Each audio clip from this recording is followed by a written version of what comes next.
commence the meeting. Councillor Pierce is here to join us, as well as Simba. I don't believe we received apologies from them. No. Okay, so we'll carry on and hopefully they're able to join us. Chair, can I just give the apologies of the monitoring officer who's unable to Yes. join the meeting today, so he Okay. sends his apologies and has asked me to present the legal dispensations to the committee. Okay, thank you very much, Nancy. Very quickly introductions. Everyone knows everybody. Councillor Wilcox. So David Wilcox from Rockleys Ward, Yeah. Vice Chair of Audit. Councillor Andrew Brown, Pengrove from the Church Park Board, Chair of Audit. Nancy Royston, Head of Legal Services. Adi Adebayo, independent member of the committee and chair of value and ethics. Alison Taylor, part of the subcommittee. Jonathan Hacker, Councillor for Stockport Ward. Thank you, councillors and Nancy and Leslie. I don't believe we're expecting any alarms for fire and such, so if the alarms do go off, please gather at the safety location. Moving swiftly through the agenda, item 3, declarations of interest. I don't know if I have to declare this. With regards to the paper of dispensations, I am a renter, so that Okay, which maybe illustrates the issue. the issues. Thank you for very much. doing that. I'm a landowner. Okay. Yeah. Thank you. Any more declarations? No. Okay. But yes, we'll unpack that more when we get to the item. Minutes of the last meeting. I wasn't available for that one. So I won't be speaking to the minutes, but for the other councillors who were in attendance, are you satisfied? An accurate record? I'm happy with some, Jonathan. Yeah, I'm happy with it. Good. Thank you very much. Moving on now to public forum. We've received a number of questions as well as statements. Responses have been provided to the questions, but we'll be taking supplementaries. We'll try to limit this to one supplementary question per individual. Why? Because I was going to get to it. Because we also have a number of statements to read out, and we're looking to keep all of it under 30 minutes, just to accommodate all of the agenda. So please keep supplementaries to one per individual to start with, and we'll take it from there. So first on the list of questions is Mike Aldred. Any supplementaries? Yes, from that please. individual? Yeah. Yes. Do I ask them now? Yeah. Yeah. Chair, can I make a suggestion? If you Yeah. take statements first, then you'll know how much time you've got left for supplementary questions. Just a suggestion. Okay. But I think it's up to members of the public. That would be helpful. Yes. Also, Yeah. fine. I'm happy to be flexible in that regard. So moving on to the statements, I'll read out the list. I'll read out the names according to the list. Number 1 is Susan Audrey on the list. Yeah, so you've read my statement, I hope. So I just want to Yeah. summarise by saying that for some reason, the monitoring officer is refusing to provide an explanation as to why Bristol City Council did not appoint its own independent persons for almost 10 years, or why he gave an incorrect information at a Values and Ethics Committee. Admittedly, he did correct that, about whether independent persons need to be ratified by full council. So I don't understand this, and I think it would be helpful just to have an explanation. Is it because the monitoring officer and the legal team just simply weren't aware that it was necessary, the requirement of Section 28 of the Localism Act, 2011, or is there some other reason? So that's my statement, and my question will relate to that. If it's okay, can we separate those two things? We'll take the statement as read and as written, and then when we come to the question, we'll try to respond to the question. Thank you very much. Next on the list is Joanna Booth, but I don't believe she's... Yeah, thank you. Moving down the list is Mike Aldrin. Thank you.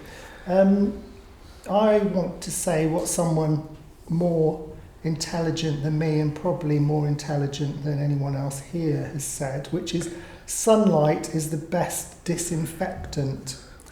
And I'm really disappointed to see that despite all the public input, all the information that we've provided, all the reference to local government association documents, the draft members' code still includes a gagging clause for the public. And I want to repeat, that is not acceptable. It's not acceptable ethically. There's a huge debate going on across the legal profession, with a consultation, as I understand it, ongoing about this, about all these slap orders and everybody being gagged, basically. It doesn't serve anybody's interest. It certainly doesn't serve the interest of public service to have the monitoring officer and the head of legal services given these powers, because as we can see, they have not handled the complaints process at all well. The Ombudsman has been involved and criticised them, and that was the whole reason for revising these policies. And I think members need to look again at that, and I would urge them not to allow that policy to go through as it stands. Thank you. Thank you. Thank you, Mike. I appreciate it was not on the list, but there was one additional statement received, I think. That's the Chair, just through you. I've shared that with the members earlier on. A statement was missed. It's been allocated to full council statements instead. So it's Mr. Ackroyd. Yes. Can I call Mr. Ackroyd? Yes, please. My statement is quite brief, but I want to just say the reason why I come to the council meetings is I think local government's very important. It seems to me there's very, very difficult times coming to this country, including possibly things like food rationing. People in this country will put up with lots of stuff if they think that they're being treated fairly and equitably. And a vital part of that is the council needs a working complaints process against members.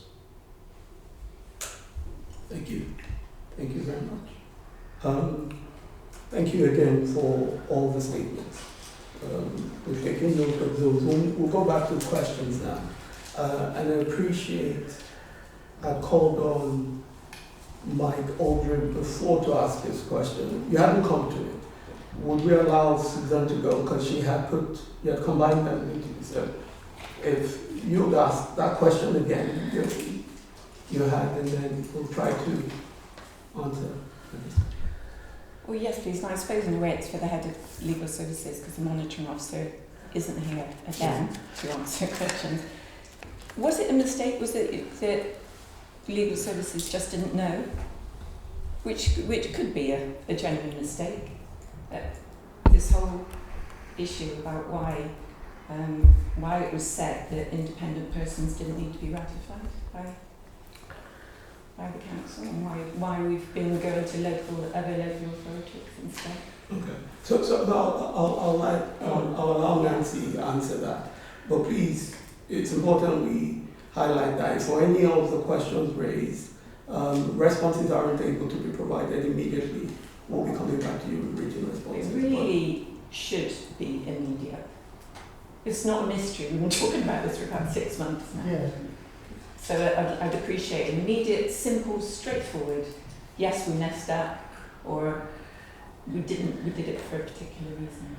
Sorry, I'm not quite sure. So supplementary questions go to the committee, not to officers. So really, I think the monitoring officer made it clear at the last meeting that he wasn't going to answer direct supplementary questions. Okay. He's not here today to answer, so he's asked me to take any supplementary questions, and he said he will provide unless I can give a very straightforward plain answer, he will provide the responses because he was the one that's answered and I'm not really authorised to answer on his behalf. So, and that's that. So if you're not able to provide the direct response, we'll so have to I think it's not a simple, straightforward answer in some ways.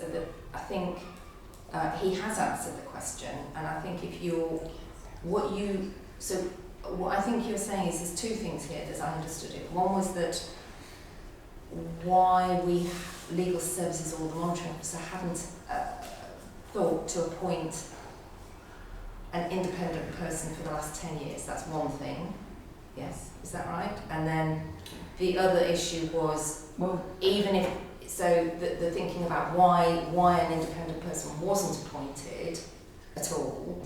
And the second one was when you did use an independent person during that time, you didn't think that they were needed to be approved by full council. The monitoring officer said they didn't need to be approved, ratified by full council. He told me that in this meeting. Isn't he corrected himself, didn't he? He corrected himself. Yes. Why didn't he know? That's what the question. Why didn't the monitoring officer know that? Well, that's for him to give an answer to, not me. So, but that's my second question. Please, sir. Yeah, that's my second question. Okay. Was it just a cock-up, or, I mean, I don't know, people make mistakes, I understand that. But we've been asking this for 6 months now. Okay. But that's a question. That is a question for the monitoring officer. I can't answer that. Yeah, appreciate that, Nancy. So the monitoring officer isn't present, so we will take that question away and provide a response immediately. Thank you. Any more supplementary questions? Oh, can I get my not from you, from Mr. Aldridge. Sorry, did you have a second? Was that two? Well, that's one supplementary for one of my questions, and I really would like to ask the committee if I can please ask one more supplementary for my other question, because we are being gagged again. No, that's not the intention. We'll allow one more question. We still have yes. No, sorry. Is that your complaint that you're raising? Is that the supplementary that you're raising about being gagged, or is there another? No, that's not.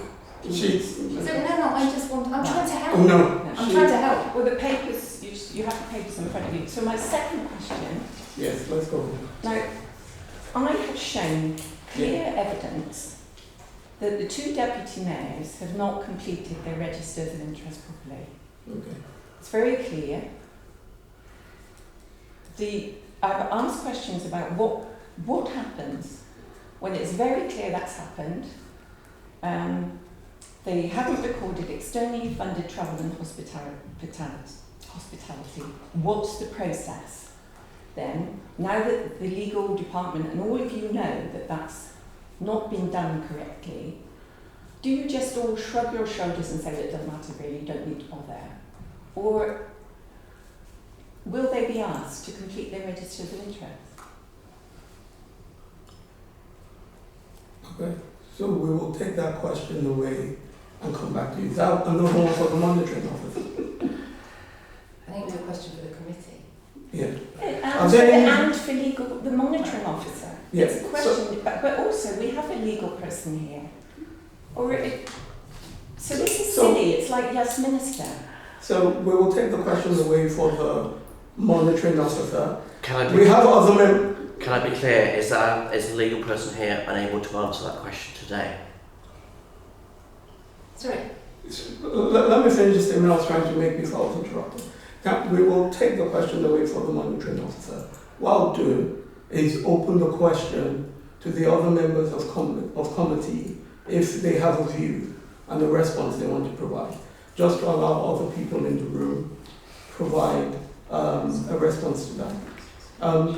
Nancy, is there anything more you wish to say before we do that? Otherwise, happy to allow the other members of committee to speak. Thank you.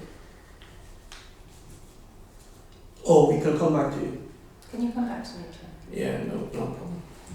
Any comments from any of the other members? Yeah, Councillor? My personal point of view is that every member of this council should have an up-to-date register of interests. If it is deemed to be incomplete, then it should be made complete as soon as possible, and reasons why that register of interest has not been made up to date should be provided to full council. Okay. That's my personal point of view. I don't know whether anybody else agrees or disagrees with that. No, and that's fine. Councillor Brown? Yeah, absolutely. Yeah. Of course, people should keep their declarations of interest up to date, especially when they're in receipt of significant hospitality or travel expenses or whatever, incurred in the line of their, fulfilling their responsibilities. And one would have thought that there should be recourse to rectify that where it doesn't happen. Thank you, Councillor. I agree with what Councillor Wilcox and Councillor Brown have just said, and it's not, to be perfectly honest, it's not entirely clear to me what the process is if a councillor hasn't completed their register of interests properly, but there should be some sort of process to highlight that. Thank you, Councillor.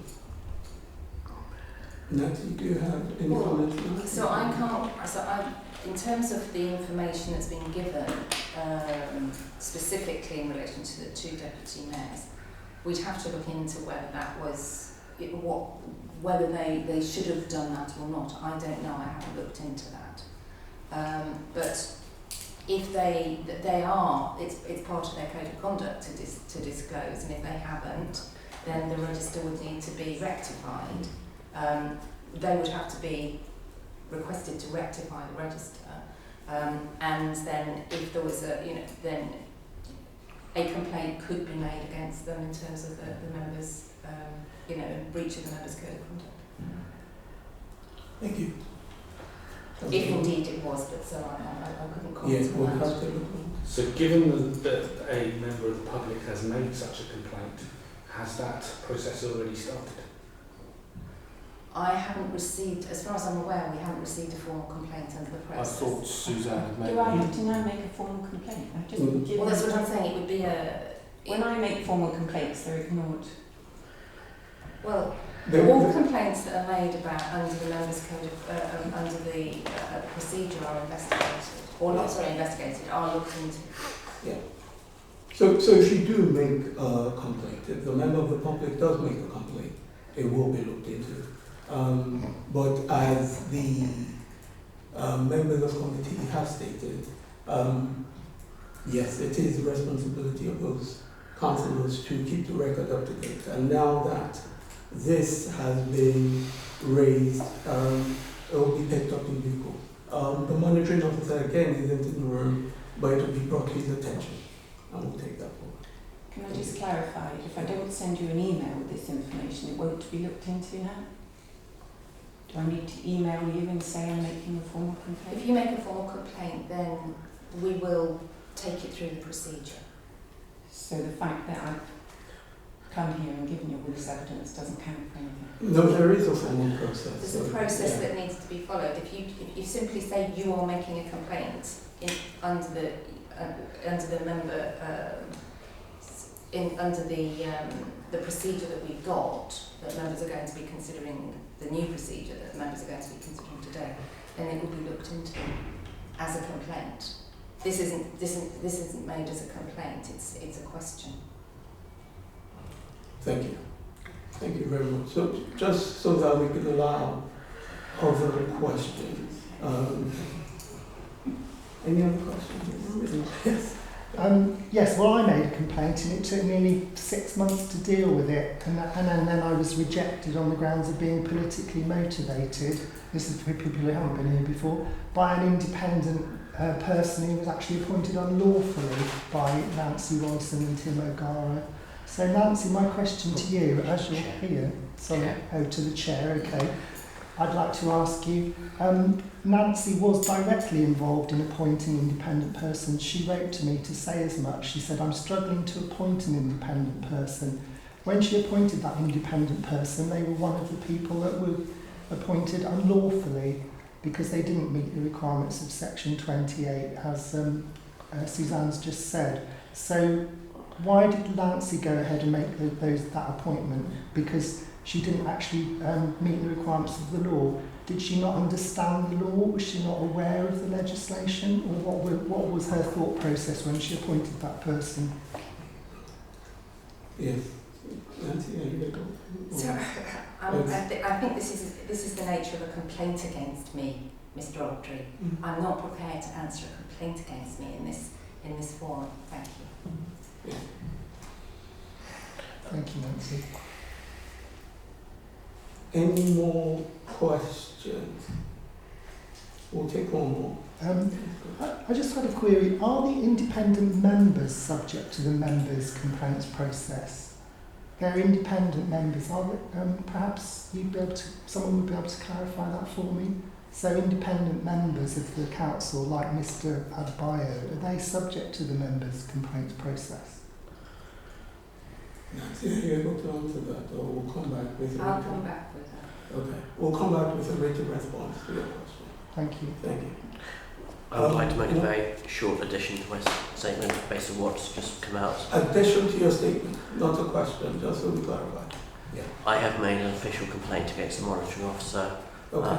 approximately 4 months ago. I'm still waiting for a response to that complaint. Okay. Statement on the record. Thank you. It is, yeah. Thank you. Just, I'm not putting that on the record in terms of the minutes because it was an addition So- to a statement and I don't sorry, know anything in sorry, statements. Just for It's clarity. just out there in the meeting, Yeah. but I don't put it in the minutes. Thank you. Thank you very much. Are we okay to draw Yes. a close to public forum? Thank you everyone for your contributions. Thank you. So we'll end public forum then move on the agenda. And item number 6 is the revised complaints procedure. Over to you. So, That's all right. So, Chair, this is for the committee to consider approving the revised procedure for dealing with complaints against members. You will recall that this came before the committee before Christmas on 2 occasions, lastly on the 9th of October, when an initial draft of the procedure was put to the committee, and the committee weren't satisfied with the procedure as drafted at that time and asked for there to be a meeting with officers to go through their concerns. That meeting subsequently took place and the procedure was further amended in line with the comments that were made by the committee. And the further amended procedure was then circulated to members of this committee who fed back in writing to say that they were satisfied with the amendments that had been made, but obviously it needs to be formally ratified and agreed by committee. So that's why it's come back to you today to formally agree it if you're still satisfied that it is fit for purpose. Thank you very much, Nancy, and the team who's contributed to this. I'll take the amended document as read by the other members. Any comments or views before we Councillor? Yes, I've got a couple of questions. Paragraph 6.3 lists the reasons why a complaint should not be dealt with. And there are 10 different reasons why a complaint might not be dealt with. So one of which is D, the conduct during a political debate or could be regarded as a political expression of views or opinion. what happens if those views or opinion actually are, say, racist or homophobic or something like that, which they deem to be their own political interests or political expression, but everybody else finds a bond? How do we actually deal with that? So that would be these are only suggested reasons why, but it doesn't automatically exclude it. It would be a consideration. If there was other conduct which you're referring to, then that would also be a separate consideration. So what you're saying is you're concerned that it would automatically rule out consideration of potentially racist or homophobic or other comments. So what would your proposal be, Councillor Wilcox, to clarify that? Yes, so there needs to be some definition of what is valid political expression. And if that political expression involves demeaning or using harmful statements against another person, then that's not a valid reason to remove the complaint. No, of course it isn't. Yeah. No. And it's not explicit within those 10 reasons. Okay. Well, okay. As I say, it's not supposed to be prescriptive. It's giving examples. But I see what you're saying. Yeah, but there are 10 different things listed there, so somebody's thought about the reasons why. Yes, it's examples. And examples. Yeah. there needs to be some clarification about that. Yeah, okay. Take that away. Any more from you? We'll let other members speak for now. So I was going to ask about, so the first thing I think to say is we obviously had a session where we looked through this in detail, and it was myself, Councillor Dyer, Councillor Hucker and Councillor Goodman. It was you had a number of points that she put into this. So I think we've addressed the key points key concerns that we had. But one of those concerns was something that came up in the public forum, and I just want to clarify a little bit more, because in rereading the wording this morning, some months on from going through the process, I was slightly surprised at the way it was worded. But that's probably my recollection more than anything. So it was with regards to, I'm just trying to find it, it was with regards to the change of wording around confidentiality. So the Paragraph 4.3, Councillor. Thank you. Is that what you're looking for? Yeah, I keep scrolling back and forward. Yes, so in the previous, so it's been expanded on from what was in the previous document, which I've gone and looked back at this morning or this afternoon. However, it does suggest a presumption towards confidentiality, and there is this clause about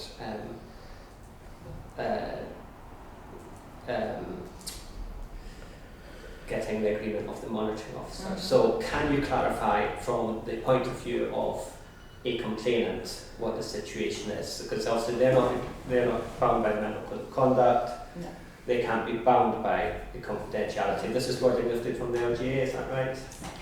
And so if a complainant makes a complaint and decides they want to go public with it as well, where does that leave them vis-a-vis the process under this new guide? Well, it says here that in the interest of fairness, they shouldn't disclose details without the agreement of the monitoring officer, but the monitoring officer couldn't prevent them from doing so, and that's why the next paragraph is in there, which says it should be noted that if they do decide to publish, etc., etc. Yeah, so I just wanted to sort of flesh that out, because the previous one was the previous So would you like that to be further clarified? Not necessarily, I just wanted it to be clarified, given that it was clearly of interest to the Yes. to those making public forum statements. I wanted it to be clarified within this room. I think 4.3 and 4.4 together, but in my interpretation is the same as yours, but I just wanted to confirm my interpretation, I guess. Yes, and that was a specific issue that That we raised in the committee were very exercised about when we met, and that's why we put forward the wording that we did, which was acceptable at the time. But you know, I think as long as you're happy with that today.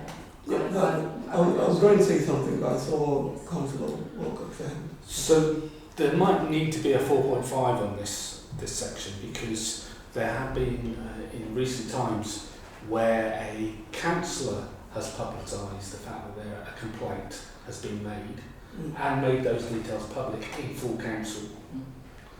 And 4.4 only deals with members of the public as opposed to members of the council.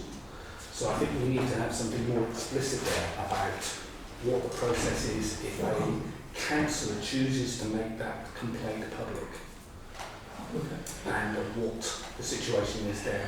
So for instance, if a councillor chooses to make the complaint public, if they are the complainee, then perhaps there is a situation where that complaint moves completely into the public domain and is discussed in the public domain by the monitoring officer and not disclosed, talks about confidentiality, because the complainee has chosen to bring it into the public domain. Thank you. Okay. Any comments? I submitted my comments as part of the process. And the document that emerged from that was something which I was happy with. I'll take on board Councillor Wilcox's comments. Yeah, I have nothing further to add. Thank you. Thank you very much, Councillor. So one more area I'd like to talk about, which is the timescales for processing. What section? Section 8. 8. So we're in a very interesting time in terms of politics just before an election, and I'm sure there might be a scenario where complaints are made in the very short term about members of this council, and how they would actually be resolved so that there could be a conclusion before that councillor either stands down or gets deselected in terms of the election. Because I don't think there should be overhanging complaints around the election time frame, because I think things need to be resolved. So what's the question? Sorry. So there needs to be a line in section 8 that talks about trying to resolve all complaints for that civic period before an election. Personally, I think it's a difficult one. I don't know, Nancy, again. I get your point, but regardless of the situation, it's always a balance between that and the resources available that need to be committed to this to get to the right resolution. But I'll let Nancy speak to it. Do you understand the point? Yes, I do. I think we have had this issue where we've had a complaint against a member who has either resigned as a member or been who hasn't stood again in the election. So we haven't been able to proceed with the complaint because they're no longer a member. So in fact, it's a cut-off point. So I did take your point, but it doesn't happen very often, and I'm not sure if it's necessary to put that in here, given that it's so specific. But and also I think there is a process that we've set up, so I'm not sure we could actually shorten it by much. It's each case is very different. You know, sometimes we can deal with a case very quickly. Sometimes we need to go backwards and forwards and seek clarification from the complainant or from the member, and so it takes a bit longer. So it's hard to say in any particular case how long it might take. So how would you suggest that we dealt with that?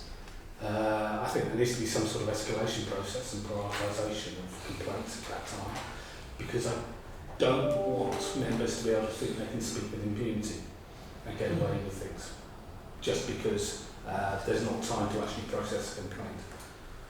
That's not good politics, and it doesn't create the right atmosphere in the chamber at all. Okay. Okay. I'll take that. Thank you. Anyone?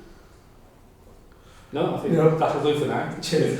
Thank you, Councillor. So how do we proceed with this? Well, I think members of the committee have asked for further amendments to the procedure, so I don't think you're in a position to be able to approve today, unfortunately. But I think we've got to get this absolutely right, and it is taking a long time, but it's better to take that time and get it right so you're all happy with it.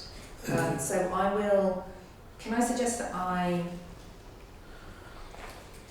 suggest some wording? Okay. And circulate it all for your comment, and we can then hopefully come up with an agreed form of wording, which will then have to be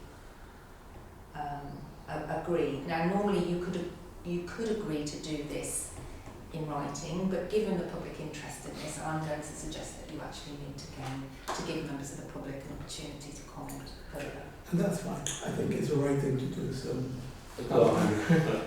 So time frames for that's probably going to take us into the next civic year, is that right? Because of pre-election period and whatnot. Yeah. So can we ballpark timelines? What are we saying? I mean, I could probably get this done fairly quickly. Okay. But we are going to be running into the pre-election period now. Whether you think this is business as usual or whether it's political, it's a political matter. We may stray into political issues. I think. I'll be looking to you. The only suggestion I was going to make is if the timeframes don't allow for it to be approved before the end of this civic year, so if it was deemed as not being business as usual, Yes. I think we can assume that it won't be done this civic year. And what I'd suggest then is that if it does hold over into the next civic year, that as well as consulting with current members of the committee, that maybe prior to bringing it back, that members of the Families and Ethics Committee at that stage be consulted. Because obviously there's been, with a change of personnel, there might be a change of viewpoints and I think given that you've been involved with this, it would make much more sense to try and get this done in this civic year if we can. So we'll try and do that, all things being equal. But I'll talk to the monitoring officer and see how we can manage that, and also in terms of times with the committee meetings. Okay. Yeah, I think that would be preferable if that's possible. Yeah. Thank you. Thank you, everyone. We'll look out for your response, Nancy. Moving on from that item 7 on the agenda is dispensations. Again, W. Yes, Chair. I think there's a preliminary issue though, isn't there? Because we've had 2 members of the committee who've made a declaration of interest. Okay. So I think that, I think they've made a declaration of interest. Do you feel that on that basis that you're still able to continue to make a decision, councillors? There'll be no decision made otherwise.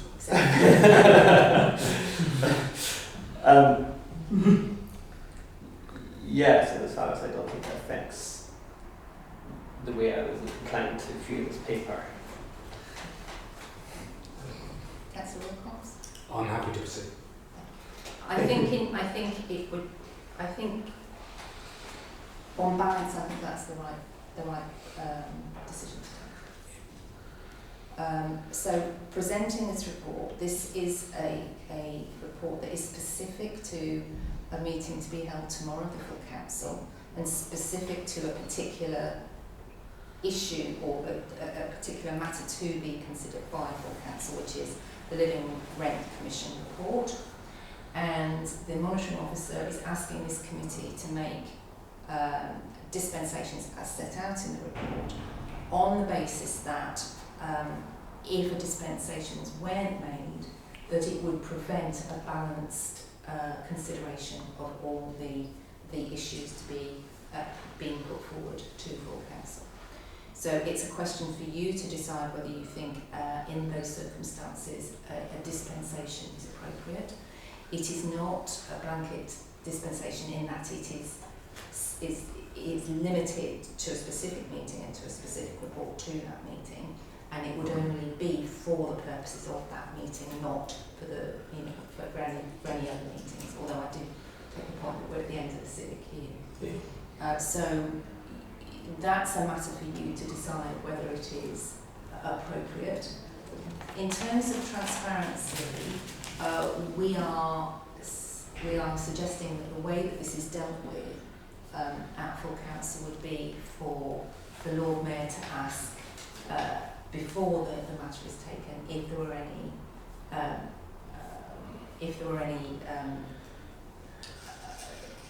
DPIs or declarations of interests for members to raise their hands only, and then for the Lord Mayor to say that dispensations, if the committee agreed today, have been given. So that would be, to some extent, a way of being transparent about the issues. I think. Can I ask a question about the specific declaration or the dispensation, depending on how you look at it? So the second paragraph of section 3 of the document on page 23 talks about disclosing a pecuniary interest in land, whether as an owner, a landlord or tenant of public or privately owned property. So I'm reading that as everybody who has a mortgage within on a building in Bristol actually lives and owns that property, which is going to be a fair few of councillors. Anybody who rents, which is going to be everybody else, so that every councillor is going to have to declare an interest if they live within in the city boundary. That's for each member to conclude, yes. Well, I think it needs to be expressed to everybody. And I also think when the Lord Mayor asks about whether they wish to make a declaration, that the Lord Mayor needs to ask, are you an owner? And everybody stick up their hands. Are you a landlord? And those people stick up their hands. And those that are tenants. I think the separate instances of this interest are really relevant to the items going to be discussed, so that people can understand where councillors are coming from when they're speaking in their debate.